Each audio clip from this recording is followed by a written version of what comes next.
Before we do any of the normal introduction, I just have one thing to say. Ashley Hollis is in the finale of Big Brother 27. That is the headline coming out tonight. That is the headline coming out tonight. Ashley Hollis, Big Brother 27 finalist. Thank you very much.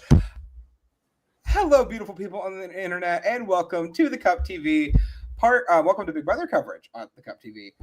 Part of the Currently Unnamed Podcast Network, where we put the real and the tea in reality, and you can always come here first to quench your thirst.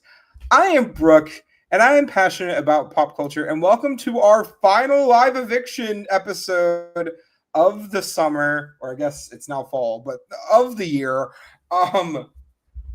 It's a crazy time to be a Big Brother fan, isn't it?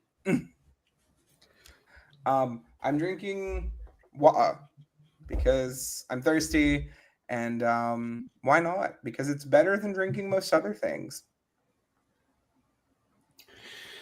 And hello, my name is Jack. I am the resident game designer of the panel.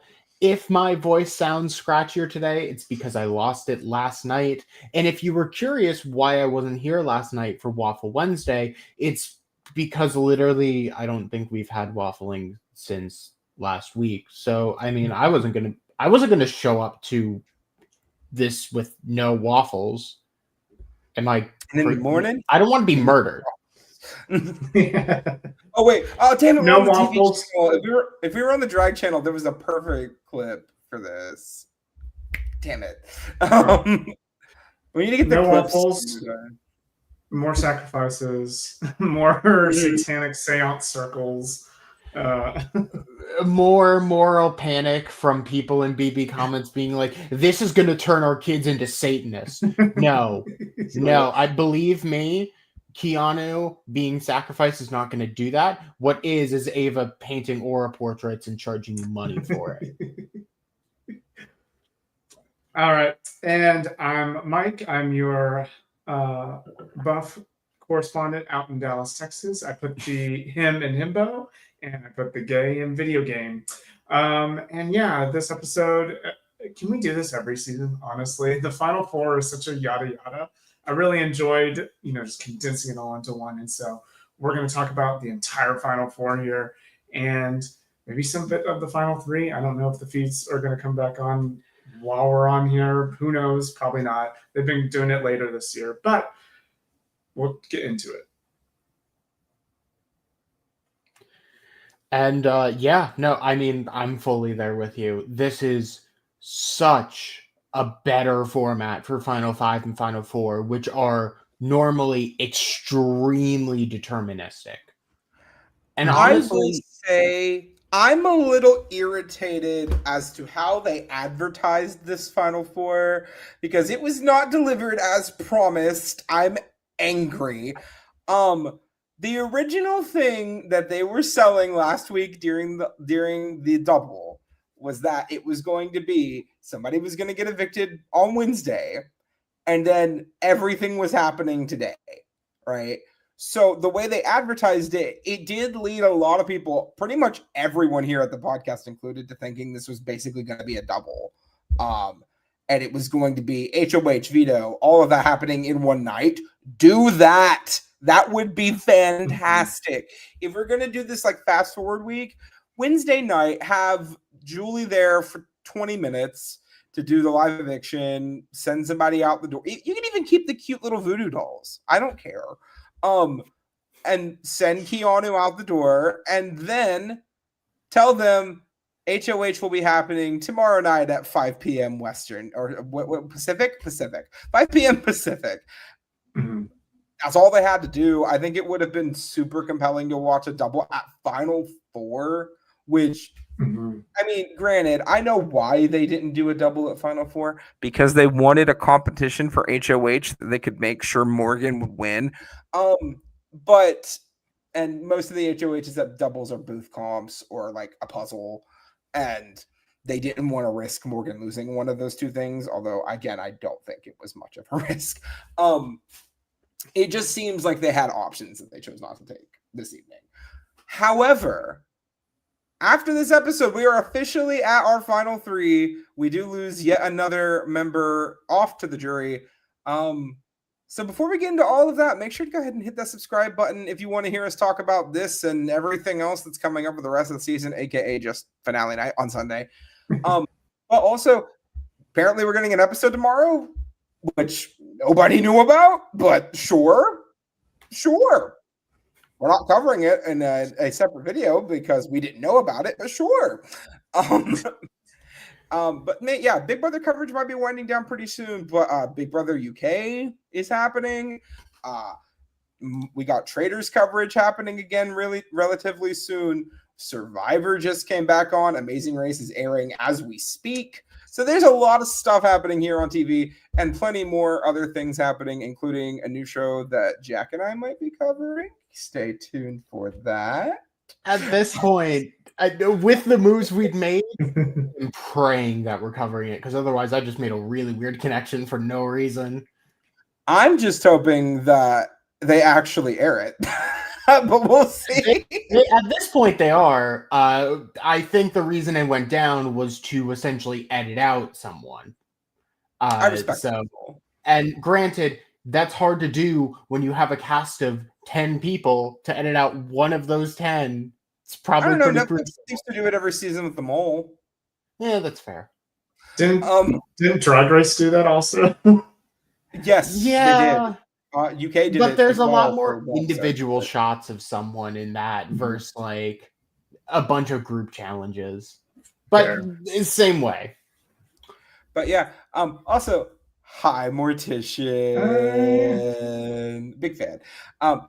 And yeah, it's a review episode tomorrow. That's the real reason we're not covering it. The only bit of new info that we're getting is the first 2 minutes of the final HOH and the first part of the final HOH and the arrival of Jorgensen, Lauren, and Keanu to the jury house, which cool. We can talk about that on Sunday if any of it's relevant, but I doubt it will be. Yeah. I don't want to honestly even see that. No matter what they say, it's just going to get covered in the roundtable, so I don't think it would matter.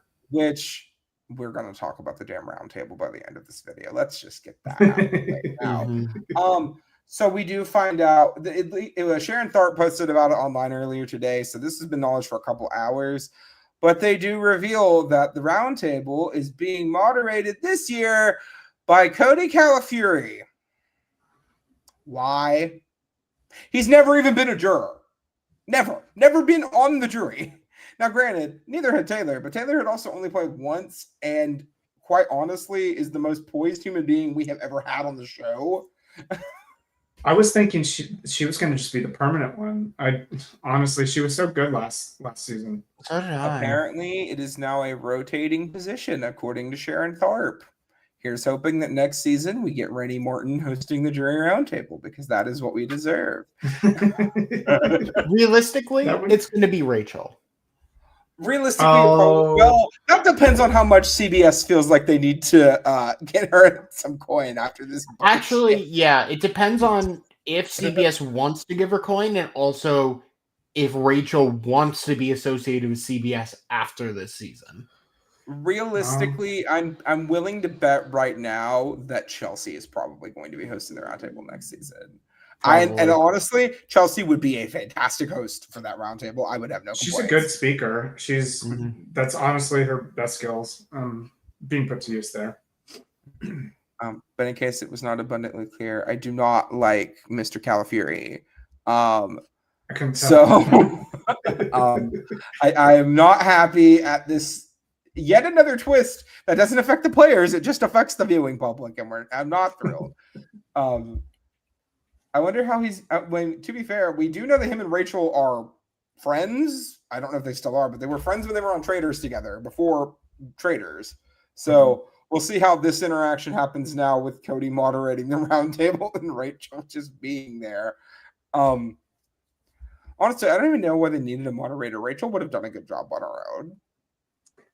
Tradition. Basically, yeah. Well, they didn't have a moderator until Big Brother 15? Was that the first time Dr. Will was there? Maybe.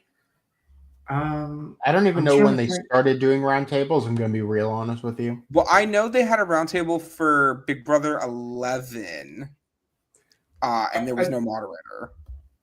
I remember they had one for 10 as well, because I remember they had the final two in the house, Dan and Memphis, because I remember Jerry came in, and I remember Jerry and Rennie yelling at, or Jerry was like, "Would you be quiet?" And Rennie was like, "No." Like, I remember they had a round table. So I don't know if I can't remember if anybody moderated it. So.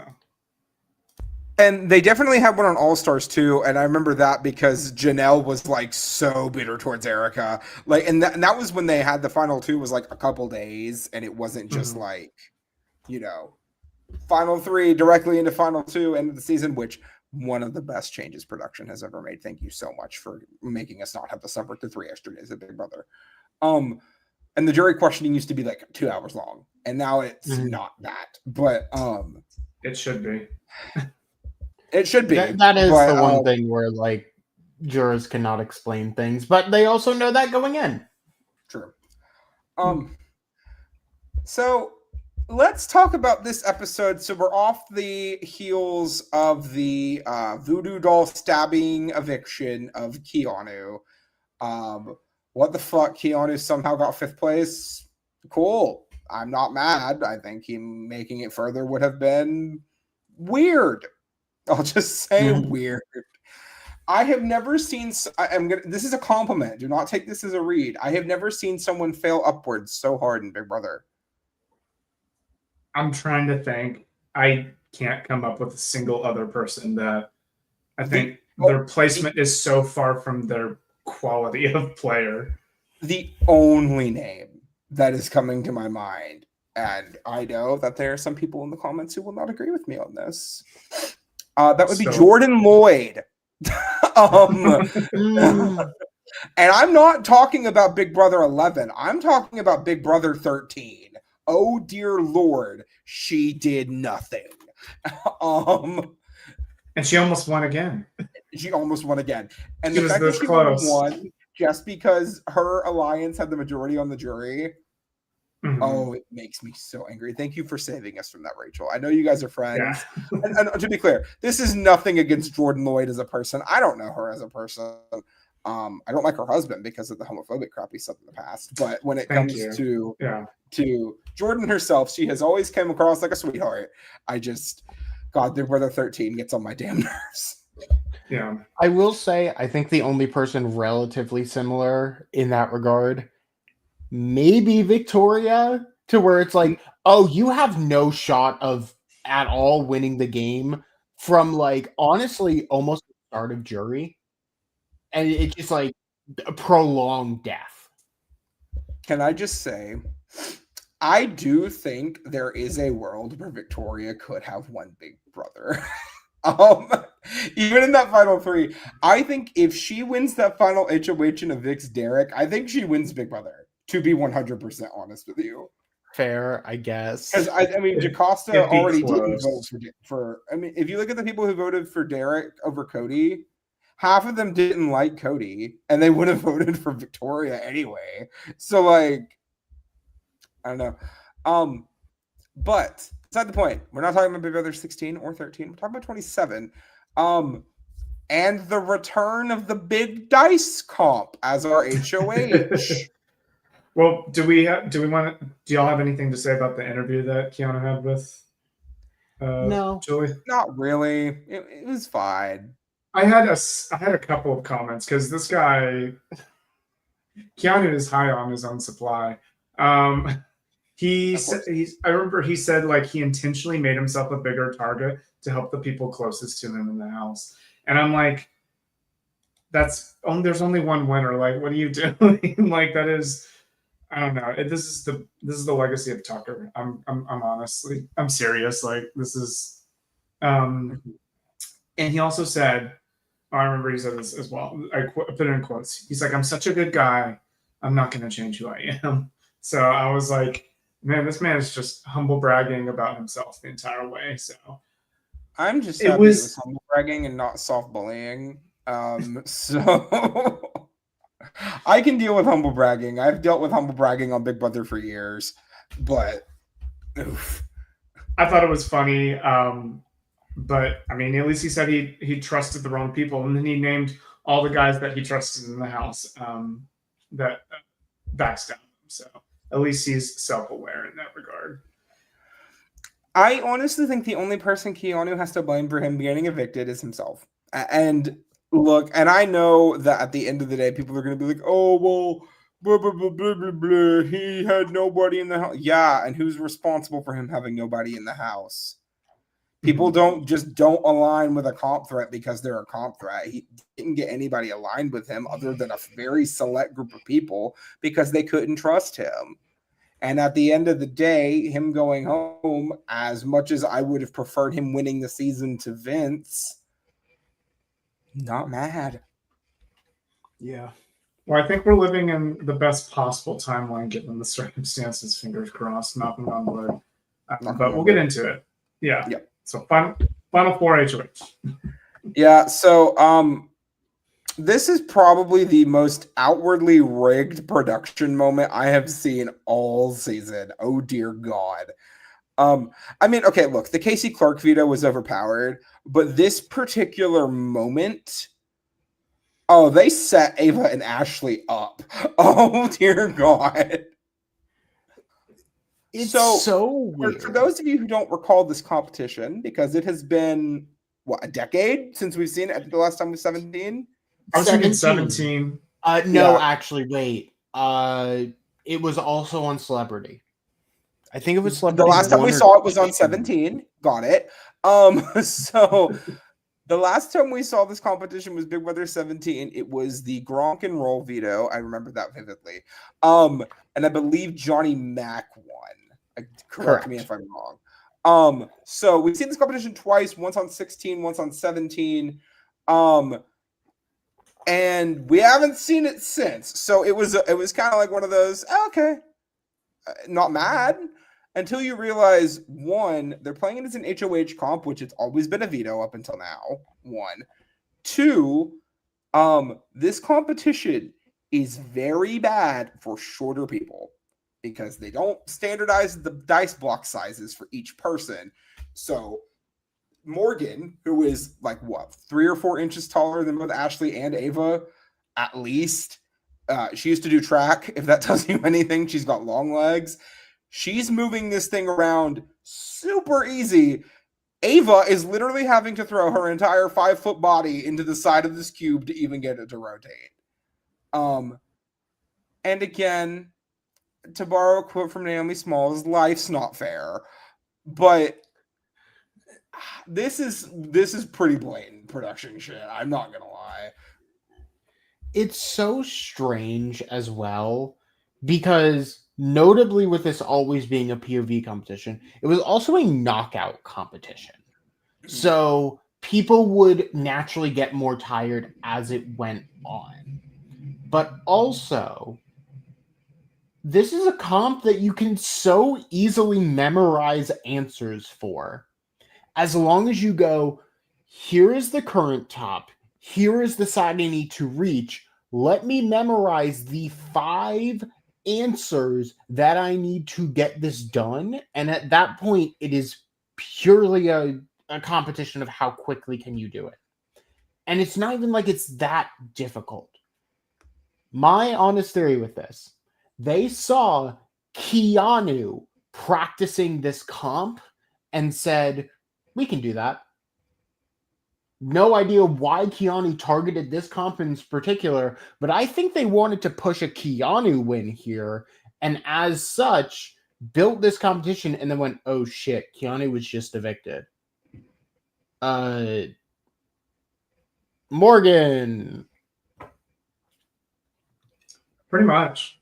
I mean, this competition, what felt really unfair to me is I feel like, Morgan swept all 3, like the first 3, and then boom, boom, boom, done. And the main issue I have is that, if you learn how the dice moves by doing it correctly, you're going to continue to do it correctly, whereas the other 2 people have to continually figure out how to get the dice to roll. And so I feel like on top of her physical capability, she's a former collegiate athlete. She's taller. So that benefit on top of it. And then when you get the first one right, it's just kind of this rolling ball down the hill of like there's just no shot, and they had to really manufacture some suspense in there to make it seem like, oh, is Ava going to? I'm like, she's on the other side of the thing. Like, there's no way. Like, you can't do these cuts to make me think that this is anything close. This was just a slaughter, and honestly, it's disappointing at this point for Final Four. And to go off that, Mike, the way that always worked in the past was that, okay, sure, you learn more about how the dice moves, but also all of your opponents haven't had to compete in the rounds yet. So it evens out where they have more energy because they haven't had to play yet, but you have more experience in the competition. It's the same way that, like, pull up the ball on the ropes puzzle maze thing worked a couple times, and they used to do that as a knockout comp. I don't mind this competition existing, and quite frankly, I don't mind this competition being something that we dip into the well of every now and then. This should not be a Final Four HOH comp. There's a reason it's almost always a booth comp, especially in a season where we haven't really had that many booth comps. Granted, we did just have the double, and that was 2 booth comps, but besides that, I think we've had 4? Mm-hmm. And that's normally what you get with 2 doubles, which they used to have 2 doubles a lot. So I don't know whose idea it was for this to be an HOH. I wouldn't have minded this being like a knockout veto comp at 8. Like the week where it goes. Do it then. I don't even remember what the veto was that week, but it probably would have been better for an HOH than this. I'll be honest. I would have preferred. I would prefer even like a crapshoot comp, like where it's just random luck who gets HOH over like physical ability, because I feel like at least that tests your social skill within the game at that point. Like, do you have the relationships ready to get yourself through, rather than like whoever's the strongest person just dominates every single competition in the end game. I would prefer to. HOH doesn't matter. In the grand scheme of things, all it is an immunity comp. That's all it is. Yeah. The veto matters so much more. And when we look at Corey Wartenberger said something pretty important the other day on the BCC chat, and he said that they need to introduce more crapshoot comps because he wants the more physical players to have to face more adversity in the game. Yeah, I agree. He nailed it. And a couple people laughed at it, and America responded, and he's like, "Can you tell that between the two of us, we have 1 combined comp win?" Which you ate that, Corey. Fair. But we got to remember the double eviction that Corey won that HOH was basically a booth comp, and the thing that I like about the booth comps is anybody can win. Jessica Milagros won a booth comp, and it was one of the best weeks of Big Brother we've had in the past decade. So we got to do something, because even with these equitable comps, they're not all equitable to the degree that they should be, if that makes any sense. Well, that's why I really like What the Bleed, because it's a booth comp. It's kind of crapshooty. They might remember what that person said whenever they do each prompt, but a lot of times it's just kind of like I don't know, A or B. You just kind of guess, and you just hope that you get it right. And I actually like that there should be a bit of randomness in the Big Brother game, because your game should be prepared to maybe take a hit if things don't go necessarily your way. We'll get better winners if through adversity they can get through these random, incidents in the game where a random person that would have never won a comp otherwise, wins HOH and then suddenly has all the power. Yeah, I mean, I'm immediately thinking of JC winning the comp in BB20, to where it's what what? And that is also one of the best Final Fours we have had in Big Brother in the past decade. We really have to think about it. The only times we have really been spoiled for choice in the Final Four, I'm gonna say since 16, because it's just easier for 11 seasons, I guess. But since 17, 20 and 24 were the only times we got a oh my god outcome. Yes, but also ooh. Yeah. I want that again, because I remember when we were going into that Final Four of 20, everybody's like, JC hasn't won a damn thing all season. He's not going to win a damn thing all season. He's going home at 4. Somehow wins the HOH, and suddenly it's, oh shit, level 6 is turning on each other before the final 3. Mm-hmm. And Tyler evicted his damn showmance. Yeah. Amazing television. And we haven't really got anything of that caliber since. It was such a hard choice for Tyler that he literally threw the Final Four veto, which is a really stupid thing to do. Just to be like, I'm going to let fate decide whoever wins is, who's safe. And that's just compelling. That was so compelling. I was like, that's actually really interesting that, he couldn't make the choice on his own. He had to let just fate decide. Outside of what would it have been, which is just, okay, JC goes out at 4 because his time's up. He's not in level 6. Can I also just say, imagine if this had been the HOH in the Final Four of Big Brother 20. Wouldn't have worked. Comp would not have functioned. Yeah. And again, and this is no shade to JC specifically here, but JC would not have been able to move that block at all. So, and he's extremely physically fit. He always has been. Would not have been able to move that block because he has dwarfism. It just wouldn't have worked. So this is a competition that we need to be saving for really early in the season if we're gonna do it, which is when we did it on Big Brother 17. I think it was the week 3 veto or the week 4 veto, one of the two. It was relatively early, yeah. Had to be early because they were still doing the takeover. It was before they gave up on the takeover. Oh, then it was week 3.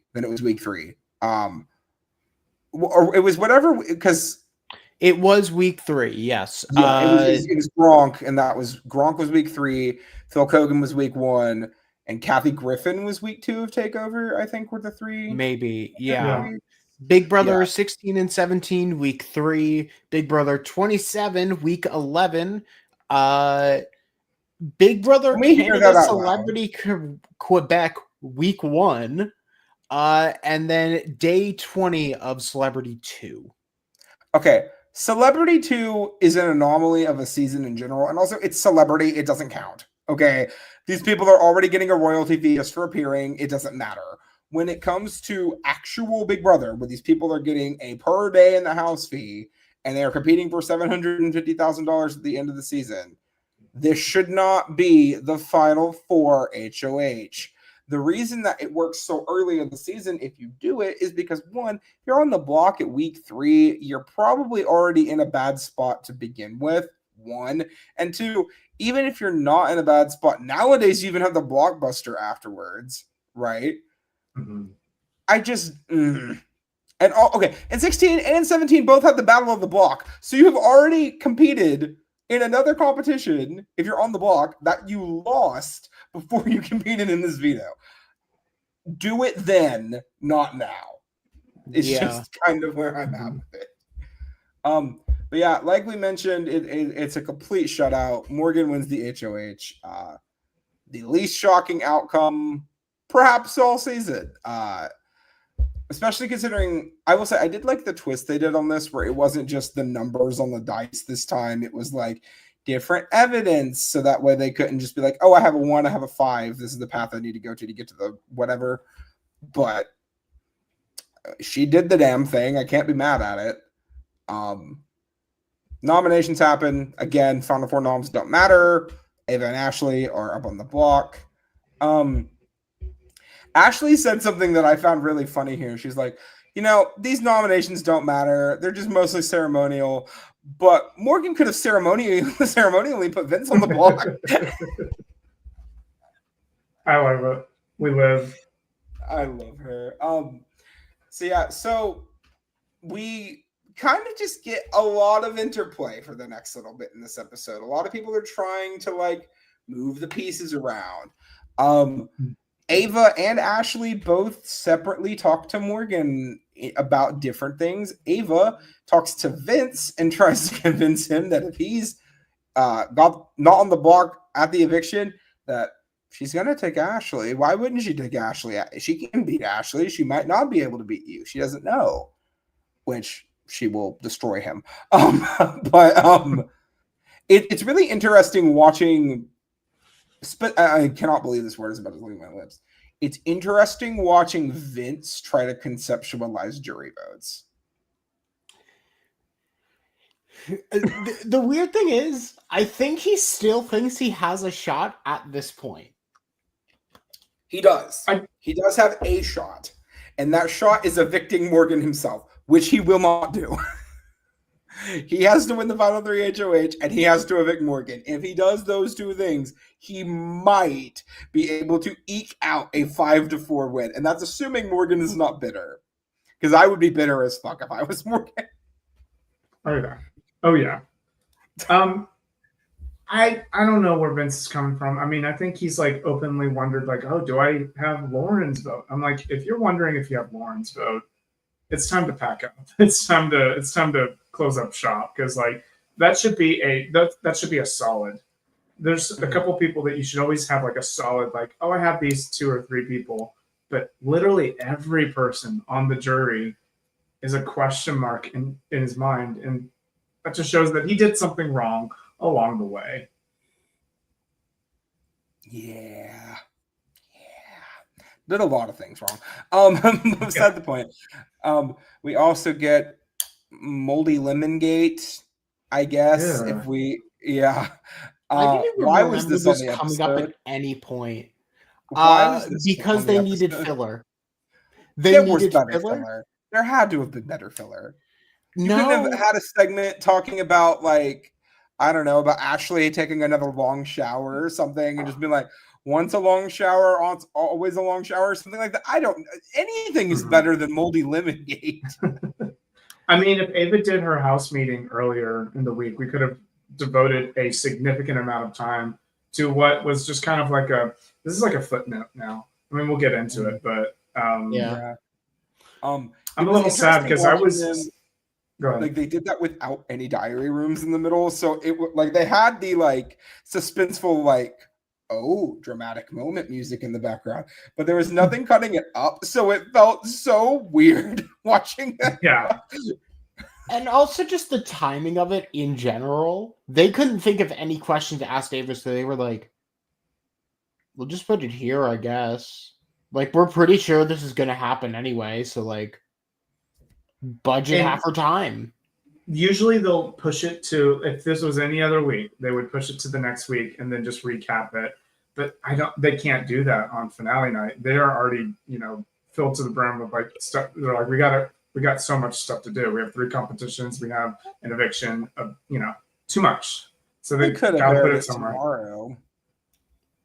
They could have aired it tomorrow. And like, also, Ashley told her before she did it, she'd also just like, just do it during your eviction speech or do it during the veto ceremony, because that's gonna be on the episode and they can't edit it out. I don't know why she didn't, but here we are. But yeah, so we get these really fun strategic conversations.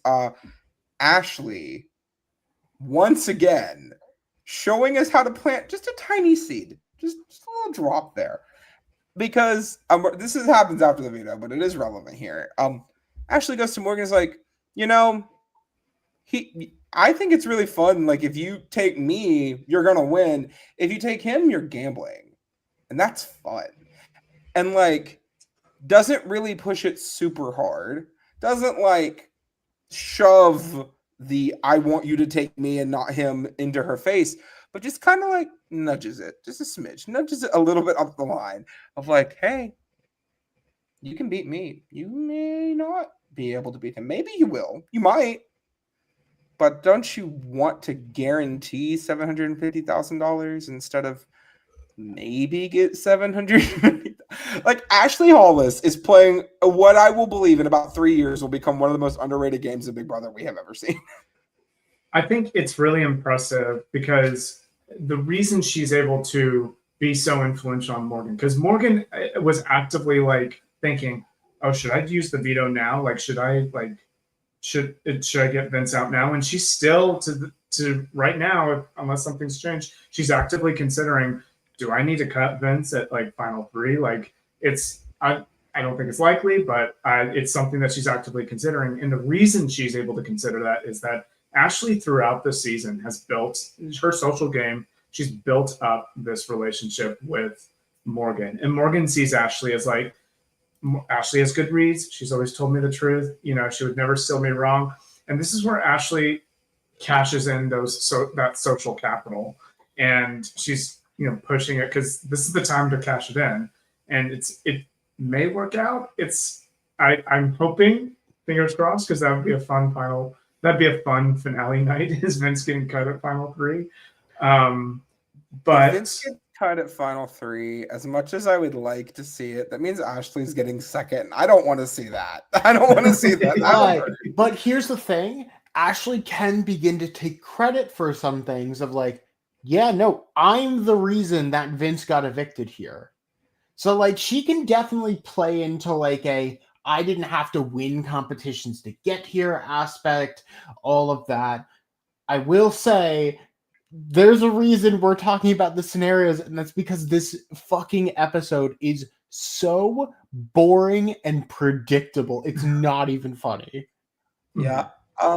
Might as well talk about the veto really quick. So it's the traditional, what has become traditional is the timeline, Final Four veto. I missed the house guest web. Can we bring back the house guest web? I love that competition. That's always my favorite thing. And it's one of my favorites. I miss it so much. Besides the point. So the now traditional Big Brother Final Four timeline veto, although this one is more of a puzzle than it is just remembering where things are at. Love this. This version of this comp, this is the one. We like this one. So they turn it into a slide puzzle where they have essentially a film strip of all of the of some of the events that have happened in the game with with days on the bottom of the slots.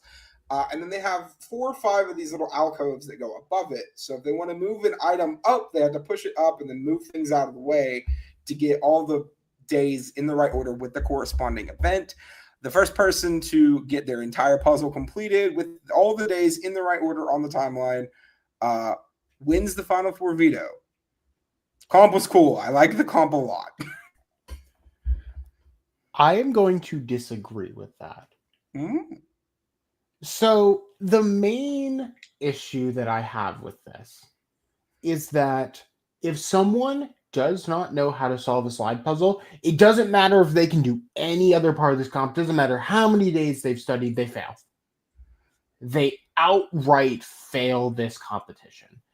And for a competition that is supposed to be rewarding, you knowing the days, you don't need to know the days for this at all. You just need to know the order of events. The numbers at the bottom can be completely removed and no information is lost about the answer of this competition.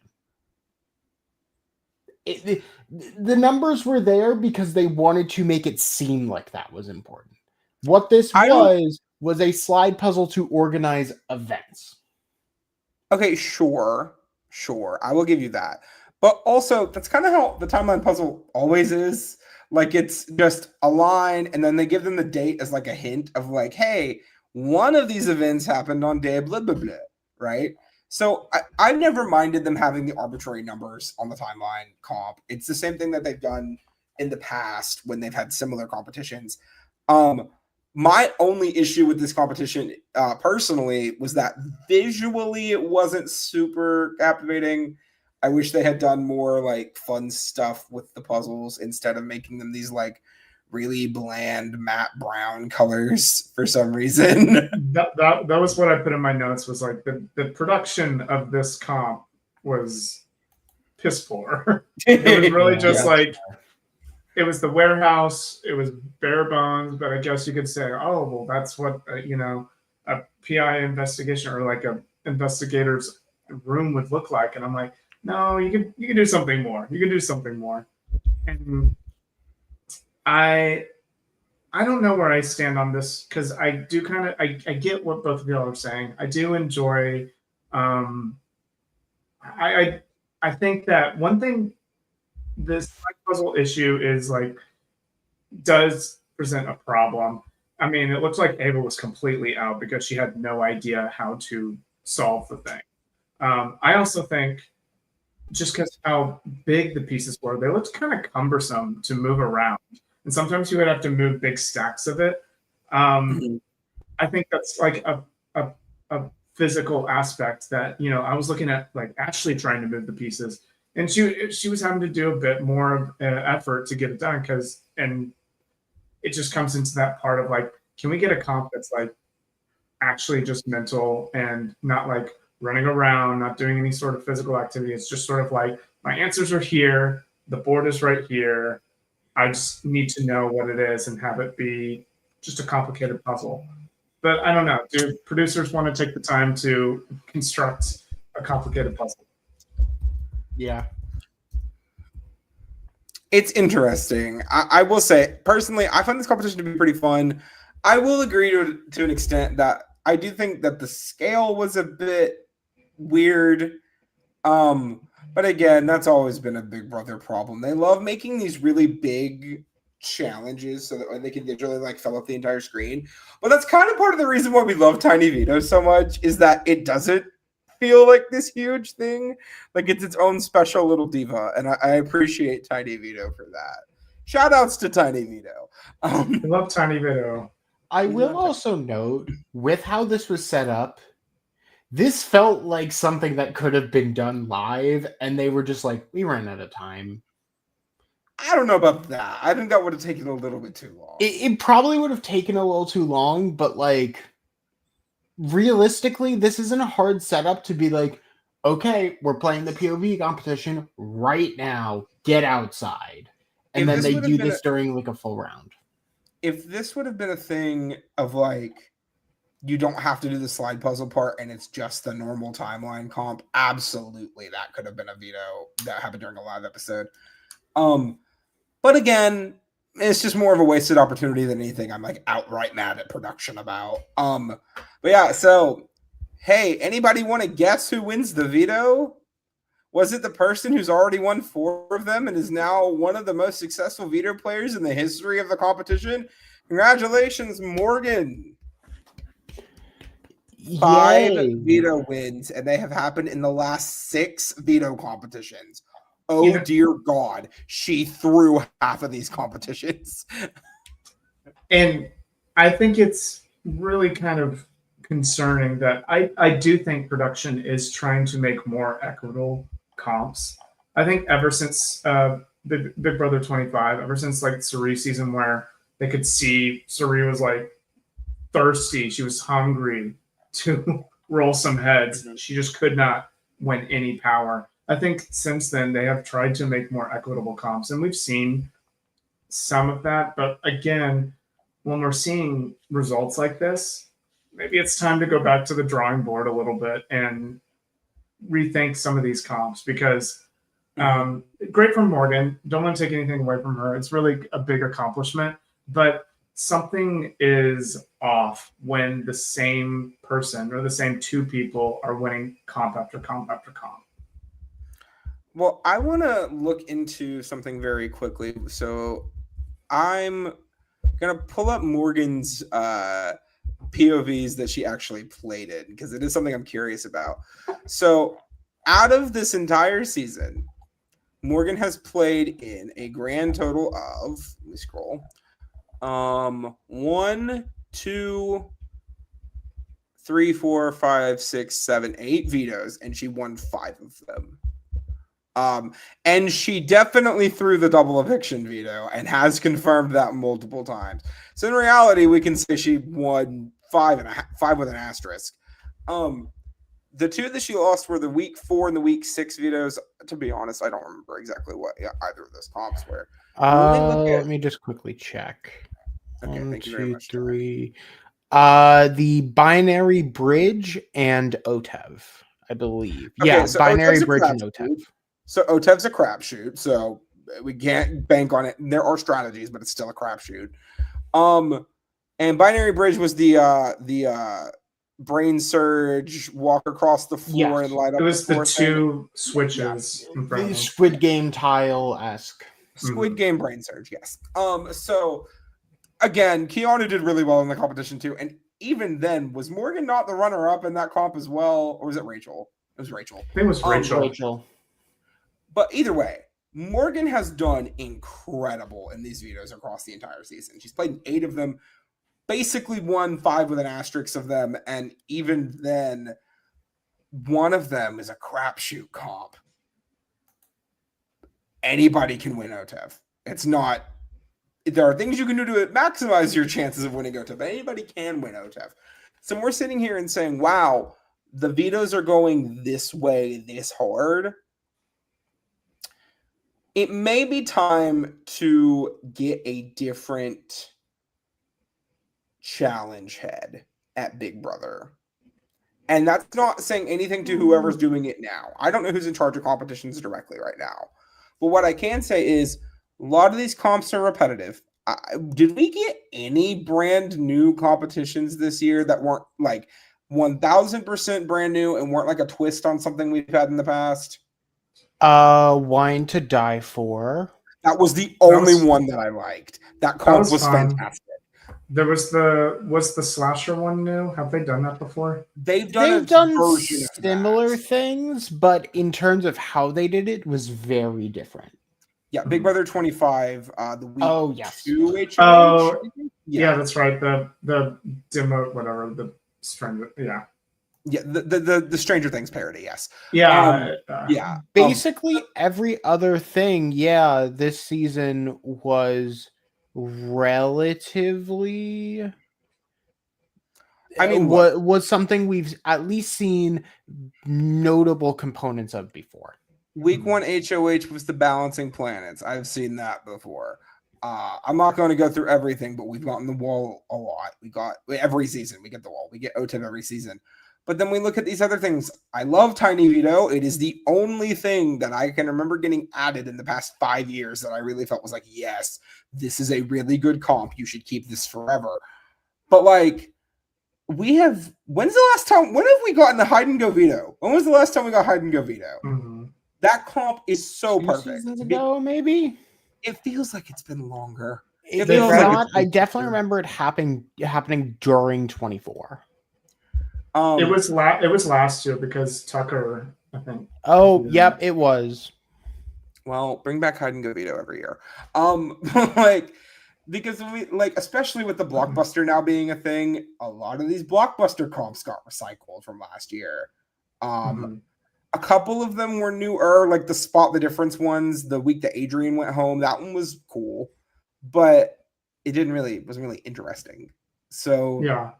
We lose Perfect Shot as of HOH, and now it's a blockbuster comp. Like, the choices that were made as to where to put the challenges needs to be tweaked, especially with the blockbuster being around. I kind of agree. I was thinking, like, the veto has historically been, like, if you are a strong player, the veto is your backup to protect yourself. But now we have the blockbuster as well, so we have some room to work with the veto here, or the blockbuster. My hot take, make more of these blockbuster competitions crapshoots. Make all of them crapshoots. I don't give a damn if every single blockbuster is a crapshoot. Fact of the matter being, over 50% of the blockbusters this season were won by Kelly and Keanu. Granted, they couldn't win another competition to save their life. Keanu won 1 HOH and a couple vetoes in there too for both of them. But they won most of the blockbusters because a lot of these comps were recycled. A lot of these comps are things that they've done so many times that being able to see it and experience it, they're both fans of the show. It didn't surprise me watching these competitions happen and watching them win them a lot. Mortician, very valid and accurate. Yeah, absolutely. It definitely helped. Mm-hmm. I do feel like, at least game-wise, it makes sense why we've had those kind of players consistently win. I mean, Keanu was just going to out-physical anyone there. 100%, he has already received a call for the challenge. There's no question. And then there's something about Kelly's abilities to where she can just do like any sort of puzzle like it's nothing. So I do think potentially it's a bias of seeing the same people get thrown onto the block week after week after week after week after week, and then not having good competitors face them. Because realistically, we didn't have, and I will have to check here, I don't think we had Kelly and Keanu actually both on the block like for any notable amount of time. Until like it was always, oh, by the time we got to the blockbuster, either it was just Keanu or just Kelly. Mhm. So Let me look. at that Let's point, just play then this it's like game. you just Okay. Blockbuster, week 1, Kelly wins. Week 2, Kelly wins. Week 3, Kelly wins. Week 5, Keanu wins. Week 7, Kelly wins. Week 9, Keanu wins. Right? 5 out of the 10 blockbusters were won by Kelly and Keanu. And that's not even to mention the extra veto that happened in week 2 that Kelly won. Now, granted, she won that power, so I'm not going to fault her for it. I'm just gonna say It is Keanu also had specifically- like. Go ahead. I was done. I was saying Keanu also had like vetoes in between there as well to supplement his safety in the middle part of the game. Well, the early part of the game. So Well, yeah, Keanu and Kelly were on the block together in week 2, 3, and 4. Both won a veto in week 2. Well, Keanu won a veto in week 2. And then Keanu wins the veto in week 3 and 4. Out of those 2 weeks, only one time was either one of them on the block during eviction night, and it was when they chose to evict Jimmy over Kelly in week 4. So, like, looking down the line here, it is really interesting how these competitions have been playing out when we look at where they're being placed. The competition that they used for the blockbuster in week 4, the tilt maze with the balls, that was a staple double eviction veto. It was something we had seen for years as a double eviction veto or live HOH. So seeing a lot of these comps get moved to the blockbuster, and then it makes the HOHs and the vetoes more predictable. Unfortunately, is the side effect, because a lot of these competitions that are fast and quick and easy make things a little bit more open and things a little bit more interesting. The blockbuster with the balls and the big fan with all the balls in it that Vince won. That's a fun comp. I would love for them to use that as like a knockout veto. Imagine that as a knockout veto. It's just frustrating after a while watching the comps happen like this. yeah, we I have agree. time to see that happen. So, not much else happens in this episode. We'll keep it 100. Like we mentioned, the little Ashley conversation with Morgan to try to get her to pivot. Seems like she might be receptive. We go to the ceremony. Morgan doesn't use the veto. Oh my god, I'm so shocked. And then we get the only reason to come back to this episode. I have a very strong feeling about this. Ava's eviction speech, where she starts out by calling her boyfriend her Italian sausage, which that's a new one. Love that. But then at the very end, she says, Vince, I only got one thing to say to you. Don't contact me after this. She let him have it. Oh my gosh. And then she Weird like sat stuff. down and she was like, oh, I'm just kidding. Yeah, no, actually, no, I meant it. Weird Let me cop. just be clear, Vince. Half joking, half genuinely, if you call me, you're getting blocked. Yeah. We here at the Cup have been very up and down on Miss Ava Pearl this season. I will say, what happens to these people when they're getting evicted? Kelly was so delightful after she got evicted. Ava was so delightful right before she went out the door. It was really interesting to see that. Ashley They get does through her the eviction black speech. mold. The black mold, absolutely. Ashley does her eviction speech. It's uneventful. She just does the eviction speech. Vince stands at the front, evicts Ava. Ava does quick little hugs, goes outside. Like I mentioned, Ava is evicted. Godspeed, Ava Pearl.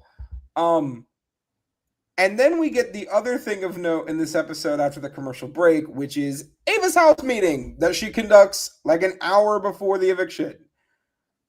It was between like the feeds going down for tonight's episode and the episode tonight. So it was like game time for the producers and the editors to throw this together and just tack it on to the very end of the episode. Yeah, so it's really interesting what happened. So right before the feeds went down, Ava and Ashley are having this conversation where everybody's pretty much pieced together that Ava's going home. Everybody knows. Ava's like, I think I'm going to blow up this game before I leave, or at least try to. I mean, what's going to happen? Are they just going to evict me? It doesn't matter. So I might as well try something. Ashley's like, do it, but like do it during the episode so it'll actually be in the episode because they're not going to have time to put it in the episode before tonight. Ashley, 1000% correct. Ava says, I don't care, I'm doing it anyway. So we get a meeting at the tiny table because they have officially brought in the tiny table, where Ava basically says, look, I know I'm going home tonight. I know there's not much I can do to change that. All I'm going to say is this. Morgan, Vince has been telling me all week that he wants to vote to keep me here because he thinks if he takes out Ashley, he's not playing your game. Also, he's told me that if he gets to Final 3 with you and Ashley, that he's evicting you and taking Ashley. I gotta say, looking up from a girl Ashley Hollis, I gotta say. Good final pitch. If Vince wasn't blindly loyal and would never cut Morgan because he essentially, from the lovely little video messages last night, has surmised that Kelsey has dumped him hard and is like, well, this is my new girlfriend now. Pretty That's not much. how that works. You have to ask the girl out first, Vince. There needs to be consent there, Vince. He needs to know the percentages on option 1 first. No! Okay, I earned that because I mentioned soft bullying at the beginning of the episode.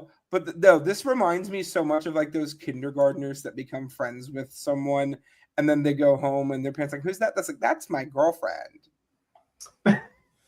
That's what this is. Basically, that's my girlfriend. That's a sentence I have not said ever.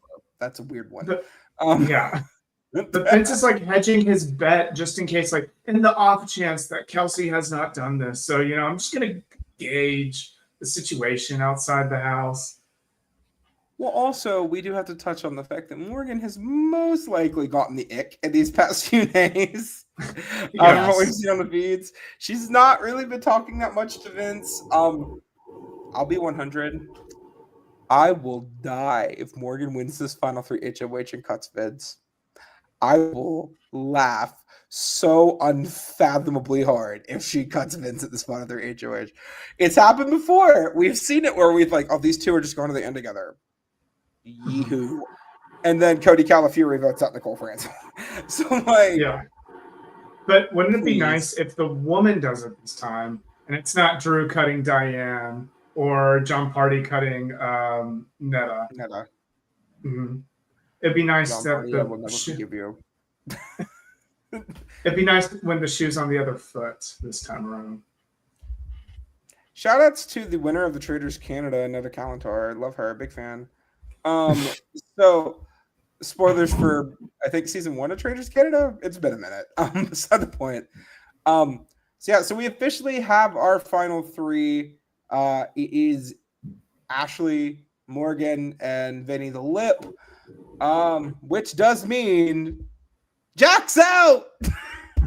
Good. Ava was not going to be a good winner anyway. I'm happy to go out.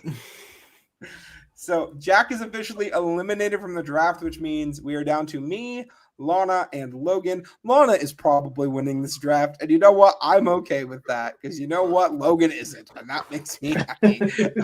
Not that Logan's not winning the draft is making me happy. The fact that Vince is not winning the season, that makes me happy. Look, Yeah. I think Logan is happy if he doesn't win the draft. So No one wants Vince to win.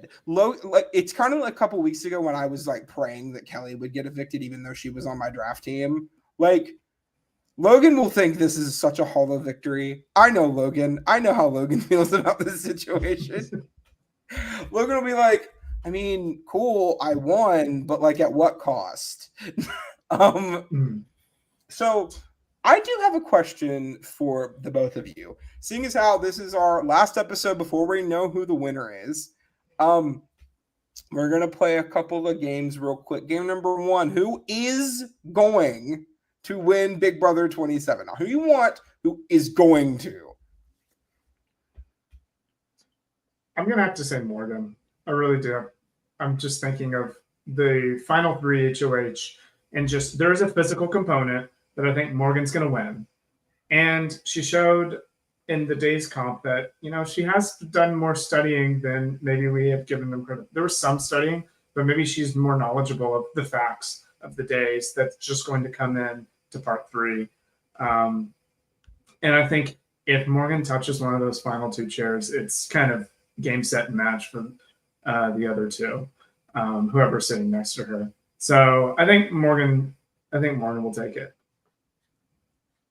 Yeah, Morgan, 100%.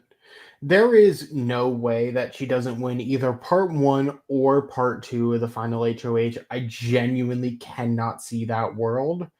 And when she plays the final 3 HOH, she's been studying pretty hard. I think realistically, if she's against Ashley, Ashley gives her a stronger run for her money. But I still think Morgan can essentially get it perfectly, and the only way she loses is via tiebreaker. Well, I agree. As much as I would love to say that Ashley Hollis is winning, I think I will talk about it in a second. But Morgan, unless something catastrophic happens in these HOH comps, I think Morgan's basically got this on lock. Now, however, there have been times in the past where Comp Beast has shockingly not won part 1 or part 2 of the HOH. I'm looking at you, Janelle. So we're going to have to see if this is where things turn out at the end. But I will say, if Morgan doesn't win this HOH, we'll see. We'll see where things turn out. So that then brings me to my follow-up question. Who do you want to win Big Brother 27? And the answer cannot be Rachel Riley. I am so sorry. I think I always love a good fun ride in the finale night. We love when finale nights are explosive. So I would love if Ashley won the final 3 HOH and then cuts Morgan and then commandingly beats Vince in a final 2. I think I love those sort of like at the last moment, just sort of like somebody inches past that Steve cutting Vanessa and being like, I'm sorry, but this is my time. Top 5 winner of Big Brother, Steve Moses, everyone. Underrated winner, 100%. One of the most underrated players we have ever had in Big Brother, Steve Moses. Go and watch the Thanimal video on Steve Moses's win. It's one of his older winner videos, so it's not very long, but Steve is such an underrated player. Oh my God, he is so good. Mm-hmm. Jack? Good. I'm going to say Morgan. I mean, she's had such a commanding hand in the course of this game throughout the entire time, and we've very much seen it rise to power now. But I do think she's very much earned it. And if not her, then Ashley, because of course. I mean, look at the header. Look at the header. Obviously, I want Ashley to win. But again, I mentioned this on the Sunday episode or the Monday episode too. It's not just because I think she has played a phenomenal game. It's also just because she would be such a FU to Big Brother production, trying to make these comp wins matter more and more and more and more. Fuck the comp wins. I don't give a damn. Ashley winning the season would be perfect. So thank you very much. So now it comes down to my final question, and this is a little bit of a curveball because this is probably not what you all are expecting me to ask you about, but it is something I'm curious about. You are somehow in charge of the entire game setup of Big Brother 28. Okay? One thing you keep, one thing you throw away, and it cannot be the white locust because that is the easiest answer on the planet. It is not an option in this question, okay? One thing you keep, one thing you throw away. And don't be like, oh, I'm keeping the power of veto. No, like, it has to be an actual game twist or a game tweak. I would throw away how far Blockbuster went into the game. I think that, we should stress less of, comparabilities. As far as like keeping, I would keep this in-game format. Like this sort of like boom, boom, boom, boom. Let's get 5 and 4, packed and done. That's wonderful. Love that. So. Yeah, I was trying to come up for anything that was different from exactly what you just said, but it is very much that. Very much get rid of the Blockbuster realistically in my mind past like week 7. Like honestly, I'd even almost say 6 or like I would hard stop it at 5 to force standard Big Brother play before jury starts. I would keep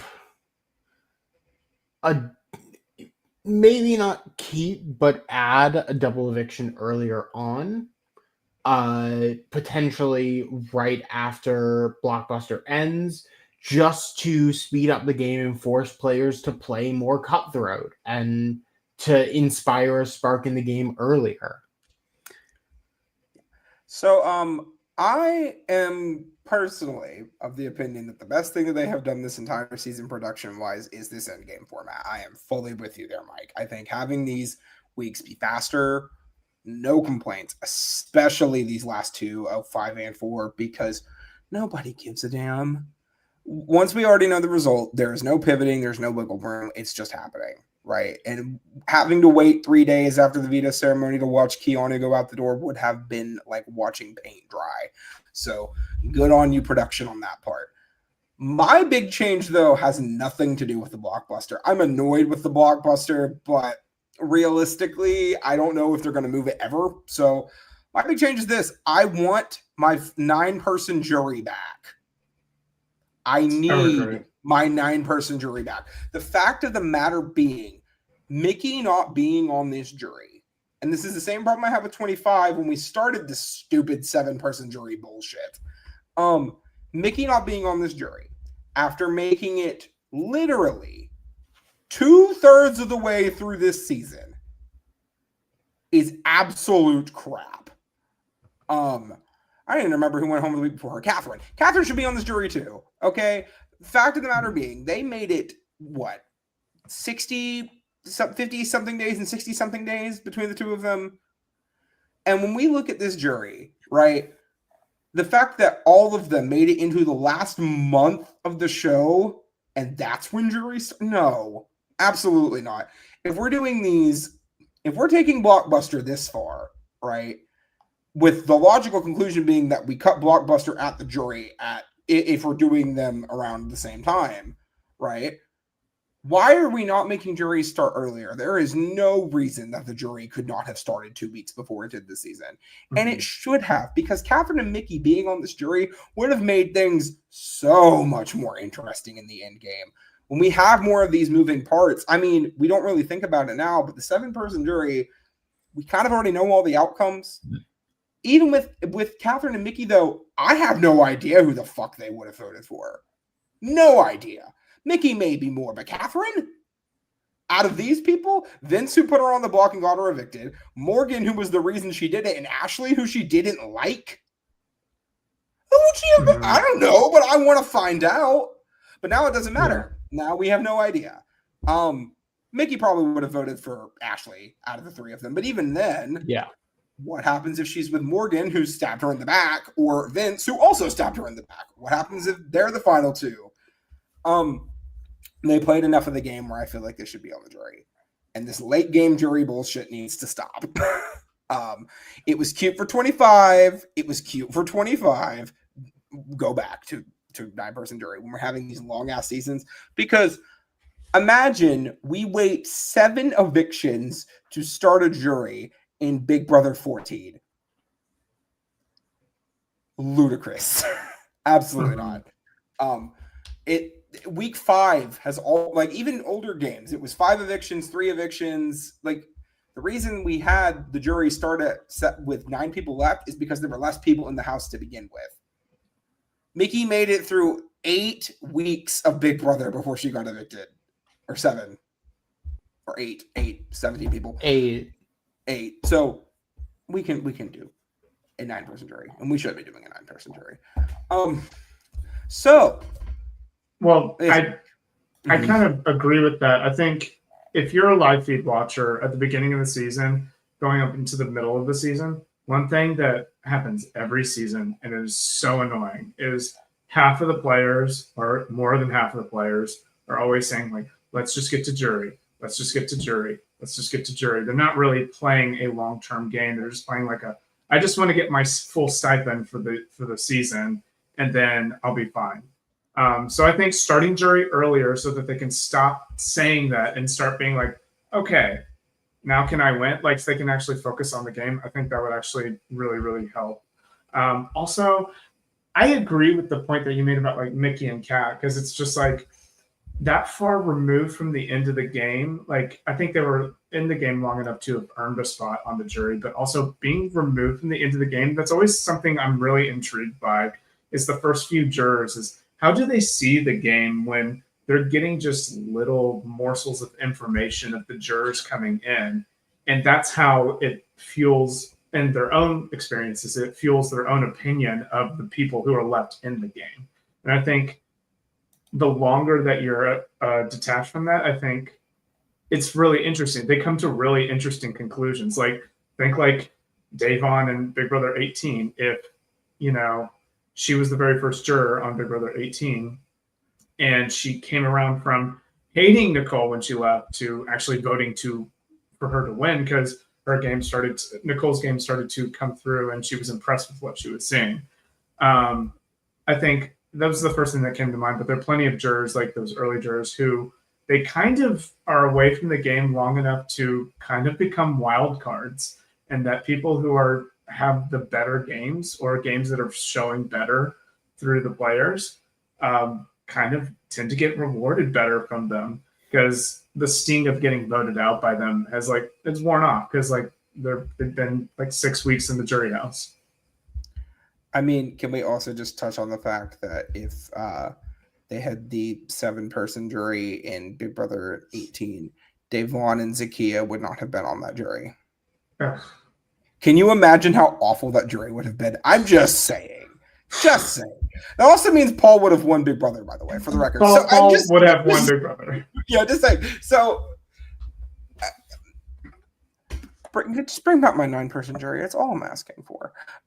So, beside the point, as we are ending our time here this season, we only have one more episode to go. For you all, it is our Sunday live finale with everyone except Lana. Lana will not be here.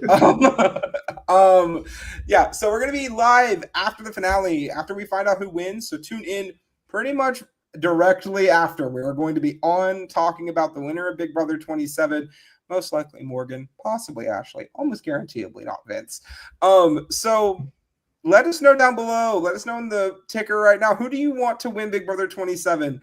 Who do you want to win America's Favorite House Guest? The vote is between Rachel and Keanu, so those are your real options. But and also, I want to make this abundantly clear. All of you third-party voters out there, you know who you are, okay? I respect your right to have a different opinion. And at least this season, if Keanu wins America's Favorite Houseguest, it will not physically pain me. But you all know that voting for Will not matter. You all know, as much as it pains me, that voting for Ashley will not matter. Okay? Voting for everyone else that is not Rachel or Keanu. Make up your mind, pick between the two, and vote like you need to, because Rachel needs this money. That is the decision you should. Kidding. Not kidding. She needs the money, but beside the point. So, do we want to see?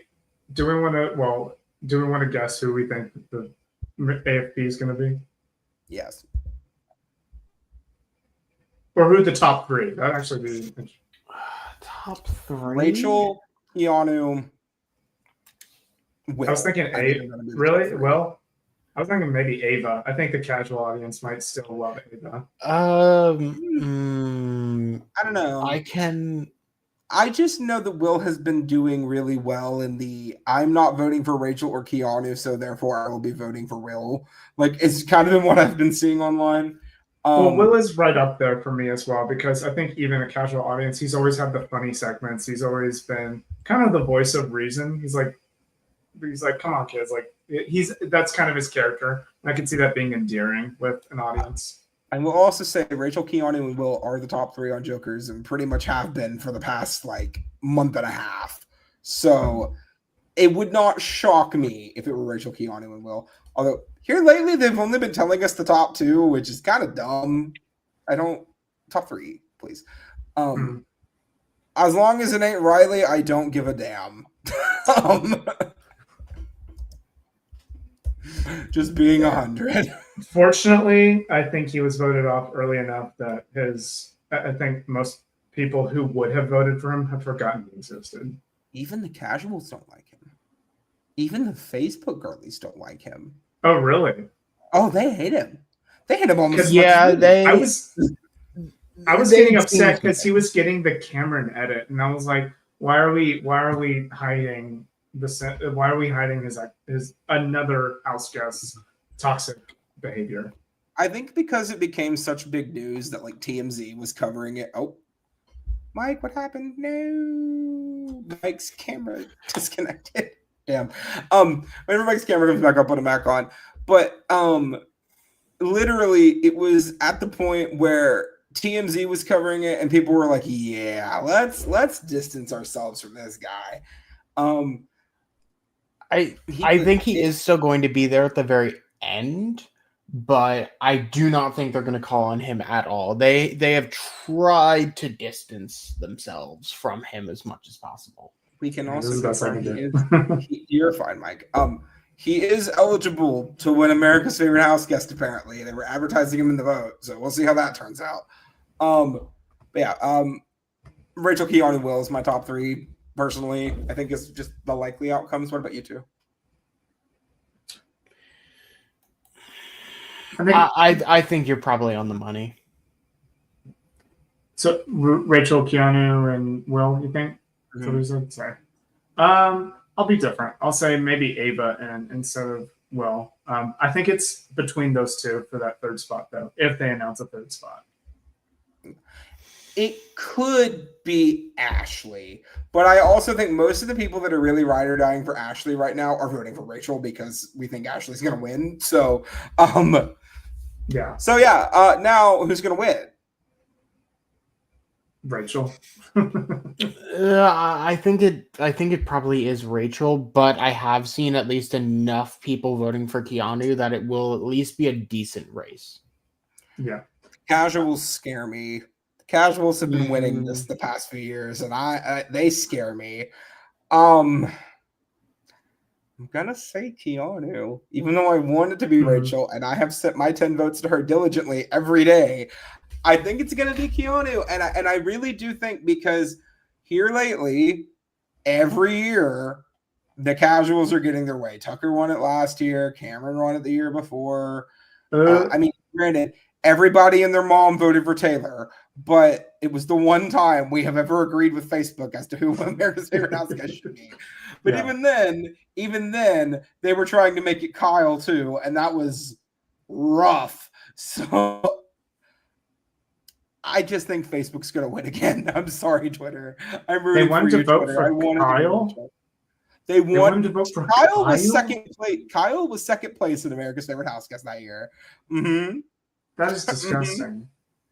Because they Everything all were like, oh, well, he didn't do anything wrong. Michael and Brittany are the bad guys in this situation. Which check out our. No, we didn't cover 24 because of the Taylor shit. We'll talk about 24 at some point on this channel. Yeah, I was saying Michael and Brittany's issues. I mean, there's some issues you can talk about that situation, but I think Kyle is the main offender here. This is the original sin in that situation. So see, Mike, you are operating with something we call logic. The Facebook girlies don't do that. Yeah. All right, but let us know down below, who do you want to win America's Favorite House Guest? Why is it Rachel? If you're here, it's probably Rachel. So yeah, just a friendly reminder, after the live finale, we are going to go live and talk about our winner. Everybody's going to be here but Lana. So make sure you check in for that and see how happy we are. And I just realized I never did the banner at the bottom. Oops. Beside the point. Check out everything that we've mentioned before. Subscribe, hit the notification bell, come back to watch our coverage of everything else we're talking about right now, because oh dear God, they never stop making reality TV. And if you're interested in drag race, Dragula, Lamos, any of that stuff, go over to our main channel, The Cup Pod. If you're interested in Eurovision, there's a lot of stuff coming on the Eurovision channel that I'm dying for you guys to see. Check out the Cup ESC, and then Ringside, whenever we head back to Ringside, is also there for wrestling content. Make sure you buy your merch, included but not limited to Cup Mug at laundrycreations.etsy.com. That link is in the description down below. And of course, thank you so much for joining us today. And from way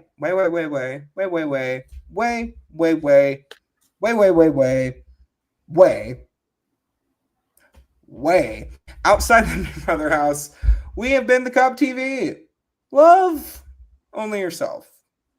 Nobody else. Other than Rachel Riley, just you. And for the final time this season, for me at least, tell the morning house guest cheers. Cheers.